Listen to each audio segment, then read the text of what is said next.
নমস্কাৰ এই মুহূৰ্তৰ ৰাজ্যৰ ৰাজনীতিৰ আটাইতকৈ ডাঙৰ খবৰ কাইলৈ আনুষ্ঠানিকভাৱে বিজেপি দল ত্যাগ কৰিব প্ৰাক্তন বিজেপি বিধায়ক জ্যেষ্ঠ বিজেপি নেতা অশোক শৰ্মাই আৰু বিজেপি দল এৰাৰ পূৰ্বে কেইবাটাও মহাবিস্ফোৰণ ঘটাইছে প্ৰাক্তন বিজেপি বিধায়ক অশোক শৰ্মাৰ ফালৰ পৰা কোৱা হৈছে যোৱা দিন কেইটাত মোৰ ওপৰত ভীষণ মানসিকভাৱে অত্যাচাৰ চলোৱা হ'ল মই বহুত কষ্ট পাইছিলো এই বিজেপি দলটো যোৱা দিন কেইটাত কিন্তু মই এতিয়া মোৰ সিদ্ধান্ত লৈছো এতিয়া নতুন ৰাস্তাৰে যাবলৈ মই আগবাঢ়ি আহিছো তদুপৰি অশোক শৰ্মাৰ ফালৰ পৰা কোৱা হৈছে হিন্দু মুছলমানৰ ৰাজনীতিয়ে বেয়াকৈ ক্ষতি কৰিব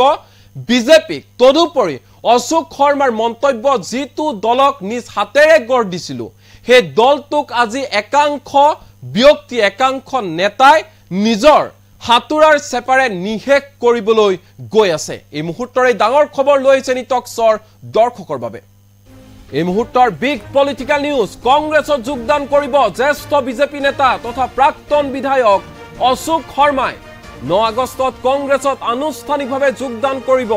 অশোক শৰ্মাই কাইলৈ বিজেপি দল ত্যাগ কৰিব প্ৰাক্তন বিধায়ক অশোক শৰ্মাই 2026 বিধানসভা নিৰ্বাচনৰ পূৰ্বে বিজেপিত আৰম্ভ হৈ গৈছে ভয়ংকৰ খহনীয়া নিজৰ সমৰ্থকক লগত লৈ কংগ্ৰেছত যোগদান কৰিব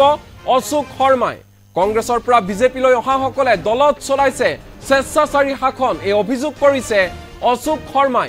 বিজেপিত এতিয়া গণতন্ত্ৰ নাই বিজেপিত প্ৰমূল্যবোধৰ ৰাজনীতি নাই এনেধৰণে মন্তব্য কৰিছে দল এৰাৰ পূৰ্বে অশোক শৰ্মাই হিন্দু মুছলমানৰ ৰাজনীতি কৰাৰ বাবে ক্ষতি হ'ব বিজেপিৰ 3 বছৰে মোৰ ওপৰত ভীষণ মানসিক অত্যাচাৰ চলিল শুকুৰবাৰে মই বাধ্য হৈ বিজেপি দল ত্যাগ কৰিম আগন্তুক দিনত মই এটা নতুন ৰাস্তাৰে যাবলৈ ওলাইছো এই যন্ত্ৰণাময় পৰিস্থিতিৰ পৰা পৰিত্ৰাণ বিচাৰি ভগৱানৰ আশীৰ্বাদ লৈছো আমি যিটো সংগঠন কৰি আজি এই পৰ্যায়লৈ আনিছো হেতু আজি কেজনমান ব্যক্তিৰ হাতুৰাৰ চেপাত প্ৰায় নিহেক হ'বলৈ গৈছে বিজেপি দল এৰাৰ পূৰ্বে এনেধৰণে মহাবিস্ফোৰণ ঘটালে জ্যেষ্ঠ বিজেপি নেতা তথা প্ৰাক্তন বিধায়ক অশোক শৰ্মাৰ ফালৰ পৰা স্পষ্ট ৰূপত কৈ দিয়া হৈছে যি ধৰণে এআইডিএফক মুছলমানৰ ৰাজনীতিয়ে ক্ষতি কৰিলে ঠিক সমান্তৰালকৈ হিন্দু মুছলমানৰ ৰাজনীতিয়ে ক্ষতি কৰিব বিজেপিক বৰ্তমান সময়ত বিজেপিত কোনো ধৰণৰ গণতন্ত্ৰ নাই প্ৰমূল্যবোধৰ ৰাজনীতি নাই কংগ্ৰেছৰ পৰা বিজেপিলৈ যিসকল আহিছিল সেইসকলে দলত এতিয়া স্বেচ্ছাচাৰী শাসন চলাই আছে আগন্তুক দিনত মই এটা নতুন ৰাস্তাৰে যাবলৈ ওলাইছো কিয়নো 3 বছৰে মোৰ ওপৰত ভীষণ মানসিক অত্যাচাৰ চলিল আৰু যাৰ বাবে মই বাধ্য হৈ বিজেপি এৰিম এনেধৰণে মন্তব্য প্ৰকাশ কৰিছে অশোক শৰ্মাই পলম নকৰো কি কৈছে অশোক শৰ্মাই মন দি শুনিব মই আজি বিশেষ এটা উদ্দেশ্যলৈ মাৰ দৰ্শন কৰাৰ কাৰণে আহিছো কামাখ্যালৈ অহা বিভিন্ন কাৰণ থাকে কিন্তু আজি মই কেৱল মাক দৰ্শন কৰাৰ কাৰণে মাৰ ওচৰত মোৰ ভক্তি অৰ্পণ কৰাৰ কাৰণে ইয়ালৈ আহিছো আজি এই পবিত্ৰ ভূমিত ৰাজনৈতিক কথাৰ বিশেষ অৱতাৰণা আজি নকৰো কিয়নো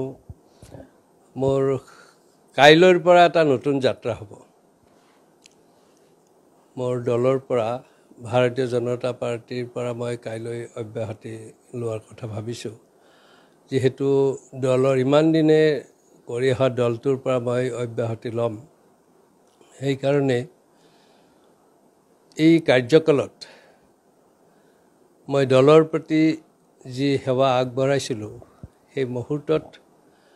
মোৰ কিবা যদি ভুল ত্ৰুটি হৈছে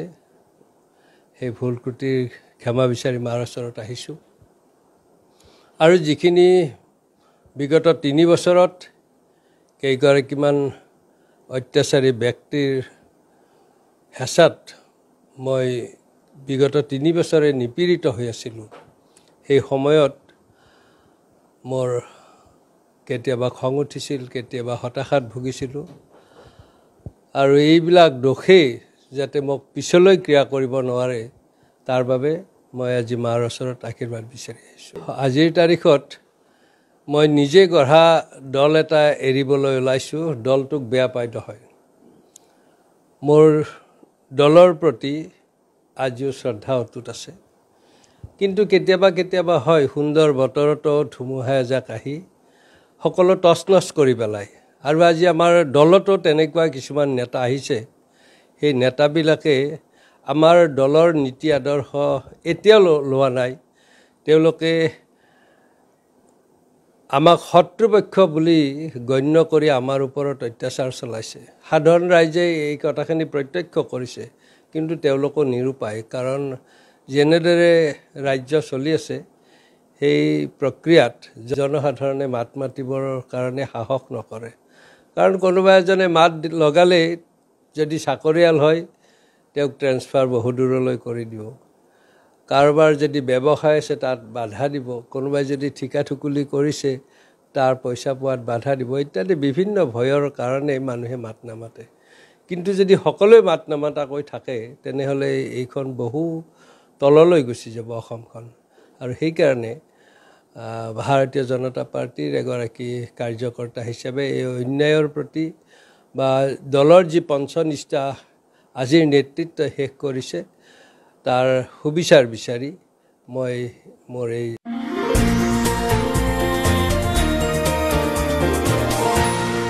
এনিটক্স হুতৰ বিপৰীতে ৰাইজৰ স্বাৰ্থত